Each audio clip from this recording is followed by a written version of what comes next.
नमस्कार दोस्तों, मैं अनूप कुमार श्रीवास्तव आप लोगों का स्वागत करता हूं सब कुछ पढ़ो चैनल पे। तो चलिए बच्चे, हम सब कुछ पढ़ो चैनल के क्लास को आगे बढ़ाते हैं। तो हमेशा की तरह पहले मैं आपको याद दिला दूं, हमारा चैप्टर है क्या है बच्चे, सभी लोग देख सकते हैं, संसाधन एवं विकास। हमेशा की तरह बच्चे पहले हमें चैप्टर जानना है, संसाधन एवं विकास। तो चलिए मैं आपको पिछली क्लास में थोड़ा याद दिला दूं कि मैं संसाधनों के आधार पर जो अलग अलग प्रकार थे वो बताया था, फिर संसाधनों का विकास में क्या क्या बातें थी वो सारी चीज़ें मैंने आपको बताई बच्चे। तो चलिए अभी हमें क्या करना है, भारत के लिए पढ़ना है। तो बच्चा हमारा जो अगला पॉइंट है वो बहुत इंपॉर्टेंट पॉइंट है, सभी लोग याद रखेंगे, वो है भारत में संसाधन नियोजन। क्लियर है? सभी बच्चे यहाँ ध्यान देंगे। हमारा अगला पॉइंट है भारत में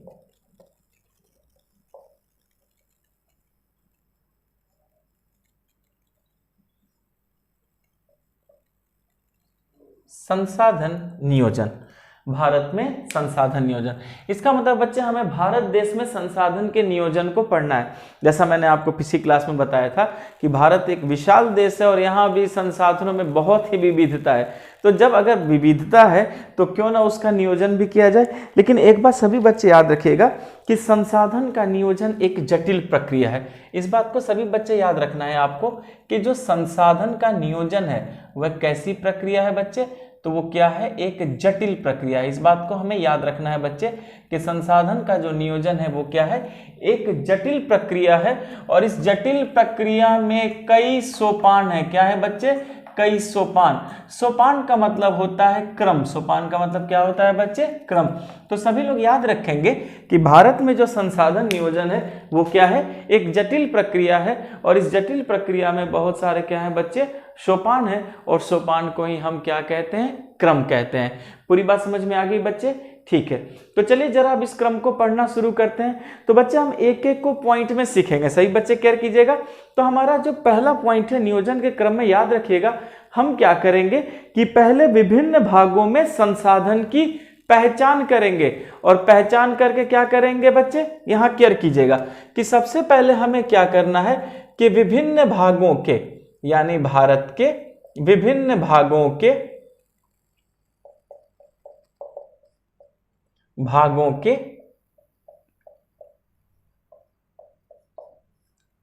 संसाधनों की पहचान करना है। याद रखिएगा सभी बच्चे कि हमें सबसे पहले क्या करना है।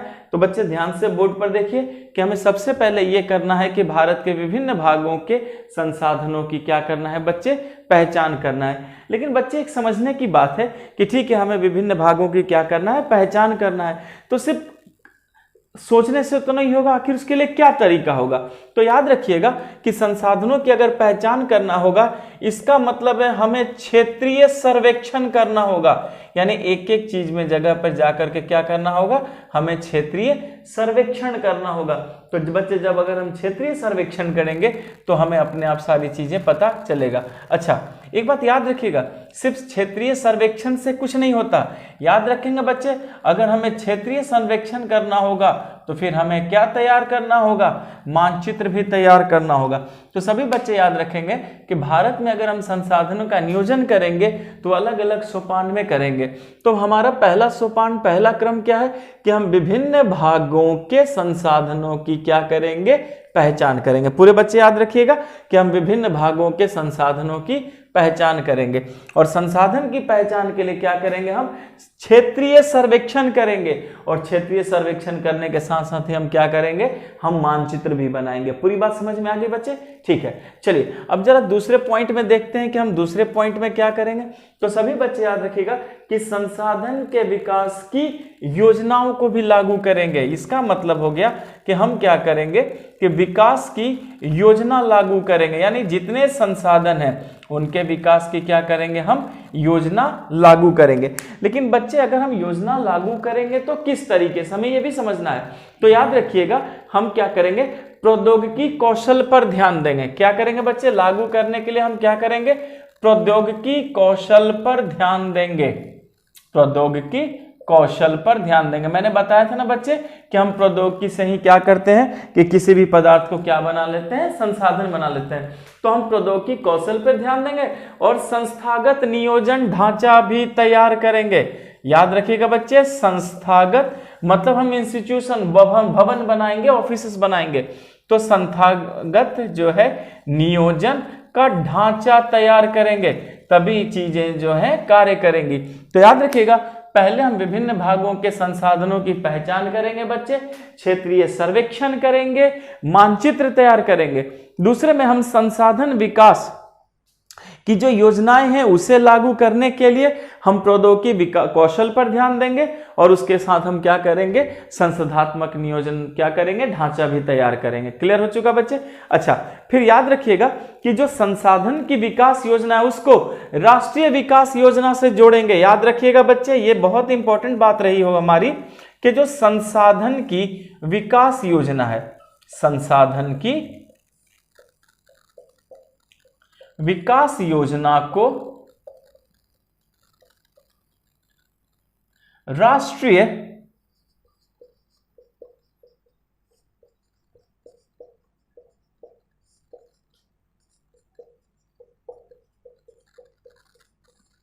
योजना से जोड़ेंगे। इस बात को सभी बच्चे याद रखिएगा कि जो संसाधन के लिए हम विकास योजनाएं बनाएंगे उसको क्या करेंगे, राष्ट्र की विकास योजना से जोड़ेंगे। बच्चे, जब हम राष्ट्र की विकास योजना से जोड़ेंगे तभी तो हर एक क्षेत्र का विकास होता जाएगा, तो कहीं ना कहीं राष्ट्र का भी विकास होगा। ठीक है, फिर अच्छा यहां पर केयर कीजिएगा बच्चे कि स्वाधीनता के बाद जब हमारा देश आजाद हुआ था तो पंचवर्षीय योजनाएं बनाई जा रही थी। तो सभी बच्चे याद रखिएगा कि स्वाधीनता के बाद प्रथम वर्ष पंचवर्षीय योजना से ही क्या हो रहा है, इन सब चीजों की प्रयास की जा रही है। इस बात को सभी बच्चे याद रखिएगा कि स्वाधीनता के बाद प्रथम पंचवर्षीय योजना से, प्रथम पंचवर्षीय योजना से ये सारे प्रयास किए जा रहे हैं। प्रयास क्या है बच्चे, किए जा रहे हैं। तो हमने ये देखा कि प्रथम स्वतंत्रता के बाद जब हम प्रथम पंचवर्षीय योजना बना रहे थे उसी समय से हम इन सबों पे क्या कर रहे हैं, प्रयास कर रहे हैं। क्लियर हो गया? अच्छा, याद रखिएगा फिर भी प्रौद्योगिकी और संस्था के अभाव में, प्रौद्योगिकी और संस्था के अभाव में केवल संसाधन से विकास संभव नहीं है। इसका मतलब बच्चे ये मत सोचिए कि केवल संसाधन से विकास हो जाएगा। विकास होने के लिए आपको प्रौद्योगिकी भी चाहिए और संस्था भी चाहिए। याद रखेंगे बच्चे कि विकास के लिए प्रौद्योगिकी एवं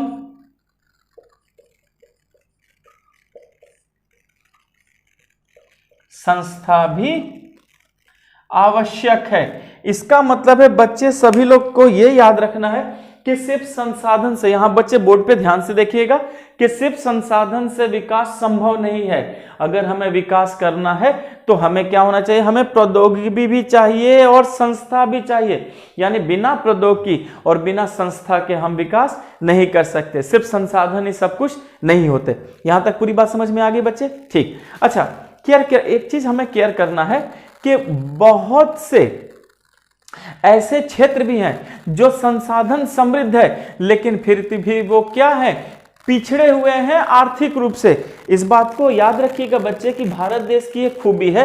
पहले मैं इसे मिटाऊं, सभी बच्चे सीख चुके हैं? ठीक। बच्चे याद रखिएगा कि हमारे देश की एक खूबी है कि बहुत से ऐसे क्षेत्र हैं जो संसाधन में क्या है, संपन्न है, समृद्ध है, फिर भी वो आर्थिक रूप से क्या है, पिछड़े हैं। तो देख सकते हैं कि यह भी एक अजीब सी बात है। तो सभी बच्चे याद रखिएगा कि कुछ प्रदेश ऐसे हैं बच्चे जो कि क्या है, समृद्ध है संसाधन में, लेकिन समृद्ध होने से भी क्या है, आर्थिक रूप से पिछड़े हैं। इस बात को याद रखेंगे कि कुछ क्षेत्र संसाधन में क्या है बच्चे, समृद्ध है, किंतु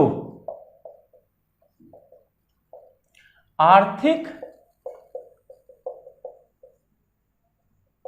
रूप से पिछड़े हैं। इस बात को सभी बच्चे याद रखिएगा कि हमारे देश के कुछ क्षेत्र ऐसे हैं बच्चे जो संसाधन में बहुत ही समृद्ध हैं, लेकिन हम आर्थिक रूप से अगर देखते हैं तो वो क्या है, पिछड़े हैं। और कुछ ऐसे हैं बच्चे जहां पर संसाधन नहीं है। एक बात ये भी केयर कीजिएगा, कुछ ऐसे भी प्रदेश हैं कि संसाधन क्या है, कमी है, किंतु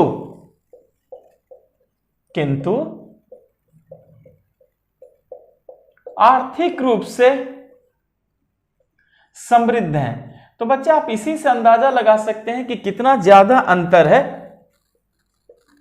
क्लियर है कि भारत में कुछ क्षेत्र ऐसे हैं बच्चे जो संसाधन से संपन्न हैं, लेकिन वो आर्थिक रूप से क्या है, पिछड़े हैं। और कुछ क्षेत्र ऐसे हैं बच्चे जिनमें संसाधन बहुत कम है, फिर भी वो आर्थिक रूप से क्या है, समृद्ध हैं और आर्थिक रूप से क्या है, विकसित भी हैं। इसका मतलब है क्या है बच्चे, कि कुछ संसाधन की कमी तो है पर आर्थिक रूप से क्या है, पिछड़े हैं। अच्छा, उपनिवेश, याद रखिएगा कि भारत कभी गुलाम भी रहा था बच्चे, तो उपनिवेशन का इतिहास भी हमें यह बताता है कि जो उपनिवेशिक शक्ति है वो उसी जगह पर, या विदेशी आक्रमण उसी जगह पर जाते थे जहां संसाधन अधिक हो। इस बात को सभी बच्चे याद रखिएगा कि उपनिवेशन का इतिहास हमें यह बताता है कि उपनिवेशों में संसाधन संबंध प्रदेश पर ही, संसाधन संपन्न प्रदेश पर ही विदेशी आक्रमणकारी का क्या था, आकर्षण था। इसका मतलब हमने ये भी देखा कि उपनिवेशन इतिहास में हम इस बात को देख रहे हैं बच्चे,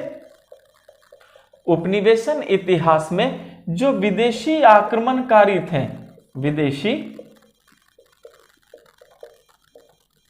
आक्रमणकारी का जो आकर्षण था बच्चे, याद रखिएगा कि उपनिवेशी शासन के इतिहास में यह देखा गया कि विदेशी आक्रमणकारी का जो शासन था वो संसाधन संपन्न प्रदेशों में था। इस बात को याद रखिएगा, कहां था बच्चे, संसाधन संपन्न प्रदेशों में था। तो हम यहां पर भी हमें अजीब सी बात लगी कि प्रदेश में था। तो बच्चे जरा सोचिए कि कुछ क्षेत्र समृद्ध हैं पर आर्थिक रूप से पिछड़े हैं, कुछ में संसाधन की कमी है पर वो आर्थिक रूप से समृद्ध हैं। और उपनिवेश काल इतिहास यानी गुलामी का इतिहास भी हमें ये बताता है कि जितने भी विदेशी आक्रमणकारी थे बच्चे, उनका आकर्षण क्या था, जहां पर संसाधन संपन्नता हो, यानी जहां पर संसाधन हो। याद रखिएगा कि उपनिवेशिक शासन के दौरान प्रौद्योगिकी के सहारे इन लोगों ने क्या किया, बहुत ही शोषण किया। इस बात को भी याद रखना है हमें कि औपनिवेशिक शासकों ने, औपनिवेशिक शक्ति ने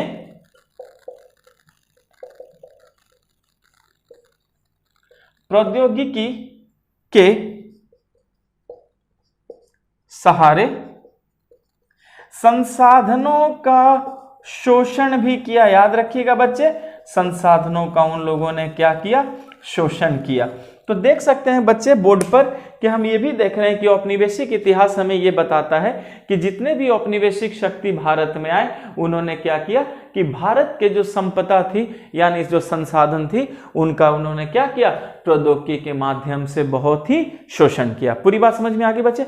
अतः प्रौद्योगिकी ही संसाधन के विकास दे सकता है। बच्चे इससे क्या समझ में आया, याद रखिएगा, इससे ये बात हमें समझ में आई कि जो प्रौद्योगिकी है यानी जो प्रौद्योगिकी है, ठीक है, प्रौद्योगिकी ही संसाधन से विकास दे सकता है। याद रखिएगा बच्चे, प्रौद्योगिकी ही संसाधन से विकास दे सकता है, क्योंकि अगर मान लीजिए कि हमारे पास प्रौद्योगिकी है ही नहीं तो हम किसी पदार्थ को कैसे संसाधन बनाएंगे। तो सभी बच्चे को यह बात याद रखना है कि प्रौद्योगिकी ही संसाधन से क्या दे सकता है, विकास दे सकता है। पूरी बात समझ में आ गई बच्चे। अच्छा, और उपनिवेश के विभिन्न चरण में भारत ने इसका अनुभव भी किया। इस बात को याद रखिएगा कि जब हम गुलाम थे, जब उपनिवेशिक शासक हमारे ऊपर था, तो जैसे जैसे वक्त बदल रहा था तो उपनिवेश के हर एक चरण में भारत ने इस बात का अनुभव किया है कि प्रौद्योगिकी के विकास से ही क्या हो सकता है कि संसाधन का विकास हो सकता है। पूरी बात समझ में आ गई बच्चे। ठीक है, चलिए अब जरा देखते हैं कि संसाधनों का संरक्षण कैसे हो सकता है। पूरी बात समझ में आई? तो चलिए जरा आप संसाधनों के संरक्षण की बात करें। ये सभी बच्चे समझ चुके हैं, मैं मिटा रहा हूं, ठीक है ना बेटा। हमारा जो अगला पॉइंट है वो है संसाधनों का संरक्षण। ये बहुत इंपॉर्टेंट पॉइंट है, हम अच्छे से सीखते हैं तो इसमें पता चलेगा कि संसाधन को कैसे बनाया जाता है या बचाया जाता है। पूरी बात समझ में आ गई बच्चे? ठीक है, चलिए हमारा नेक्स्ट पॉइंट है संसाधनों का संरक्षण।